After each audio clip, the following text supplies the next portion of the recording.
Hey guys, in this video we're showing a monopoly making losses. Now, to be a little bit more nuanced in our language, what we're really showing is any firm that has market power or monopoly power, you kind of use those interchangeably, making losses. And the reason I say that is this firm could either be a monopolistically competitive firm because they still have market power, or it could be a monopoly. There's really no difference in anything I'm going to do in this particular graph or this particular video that would be different if I was doing monopolistic competition or monopoly. So it's any firm that has market power making a loss. So let's get to it. You can see right off the bat, I've got my big three curves. In fact, let me just add a little bit of something here. Let me get my Q right there for that axis and my dollars per unit for that axis right there. There we go. But anyhow, I've got my big three curves. What do my big three curves allow us to find? MC, MR gives us output every time, right? That's the big key thing, right? MC, MR produce all goods for which the MR exceeds the MC. Don't produce any goods for which the MR is less than the MC. So that's my Q.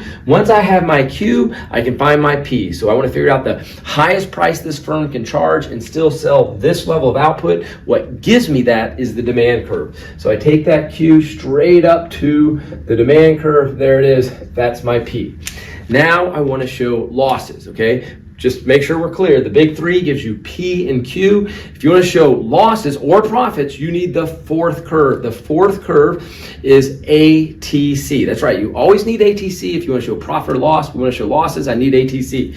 So here's the key. Make sure ATC is above P at Q. Make sure ATC is above P at Q. So pretty easy to do. Here's my ATC line. I'm going to go down until I hit MC, but I'm going to pause there for a second because I want to make sure that we all understand that that is the important dot, right? In alignment with this Q. This is my average total cost, or this vertical distance is my average total cost at this output level. I can go ahead and mark my ATC. Now I'm going to finish out the curve. Once I hit MC, I got to start going up. ATC, remember MC intersects ATC at the minimum. Not so important right here, but just remember that aspect. So I've got my loss and I can represent that loss by that rectangle right there. But we're going to go one step further because when we get losses, we oftentimes want to bring in the fifth curve. That's right. There's five big curves. The big three, MR, MC, and demand, they find P and Q.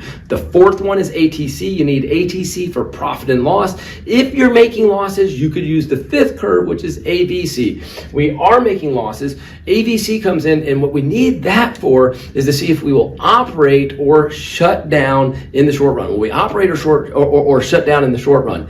I'm going to make it so that this particular firm is going to go ahead and operate in the short run. So for them to operate, they need their P, which is a per unit benefit to them, to be above AVC, okay? So let's go ahead and bring in that AVC line. So again, I want P to be above AVC at Q. I didn't finish that full statement.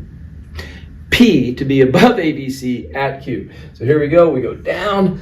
Now, I'm hitting the MC, but I'm going to go ahead and grab that right off the bat. That's going to be my ABC, right? Q is so important. All the dots that I really care about are alignment with Q, okay? Now, when I hit that MC, I can now go up. There it is, AVC. I clearly have P above AVC, so we will operate in the short run. Just to be clear, if we shut down right now, well, ATC minus AVC gives you a FC, average fixed cost. In other words, this vertical distance from here to here is average fixed cost.